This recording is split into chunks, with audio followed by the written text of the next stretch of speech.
దాని గురించి ఎక్స్ప్లెయిన్. ఇదేంటిది చెప్పండి, ఏమేమి ఉన్నాయి ఇందులో? ఇది హైలీ ప్రోటీన్ బార్. డైలీ ఒక పీస్ తినండి.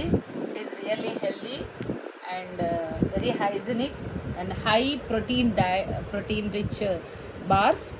ఇందులో నేను వేరుశనగ పప్పు, జీడిపప్పు, పిస్తా పప్పు, బాదం పప్పు, వాల్నట్స్, గుమ్మడి గింజలు, sunflower seeds, chia seeds and నువ్వులు అండ్ ఇంకా గుమ్మడి గింజలు చెప్పాను, పుచ్చగింజలు. ఓకే. ఈ 10 వెరైటీస్ని విడివిడిగా డ్రై రోస్ట్ చేసుకొని అన్నీ ఇలా కొంచెం అంటే జీడిపప్పు లాంటివి, బాదం పప్పు లాంటివి ఇలాగా గ్రైండ్ చేసుకుంటే, గ్రైండ్ అంటే మిక్సీలో వేయకూడదు, జస్ట్ పీసెస్ కట్ చేసేది ఉంటుంది కాబట్టి డ్రై ఫ్రూట్ కట్టర్ ఉంటుంది, దాంతో చేసుకుంటే ఇలా చిన్న చిన్న పీసెస్లో అవుతాయి. నువ్వులు, చియా సీడ్స్, పుచ్చగింజలు అలాంటివి ఏమీ చేయక్కర్లేదు.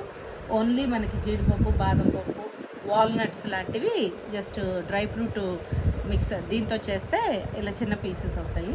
అప్పుడు మనం ఈ ఇంట్లో ఎలాగ వేరుశనగ చిక్కీకి బెల్లం పాకం ఎలా పట్టుకుంటామో అలా పట్టుకొని అందులోనే కొంచెం నెయ్యి, యాలకులు వేసేసి అది పాకం పట్టేసిన తర్వాత ఇట్లా ప్లేట్కి మొత్తం చక్కగా నెయ్యి రాసుకొని మనకు కావాల్సిన క్వాంటిటీలో పాకం చిక్కదనం వచ్చిన తర్వాత ఈ పప్పులు వేసుకొని కలిపేసేసుకొని యాలకు పొడి, నెయ్యి వేసి కలిపేసేసుకొని ప్లేట్లో పోసి ఆరనిచ్చి పీసెస్ కట్ చేసేసుకొని డైలీ ఒక పీస్ తినండి.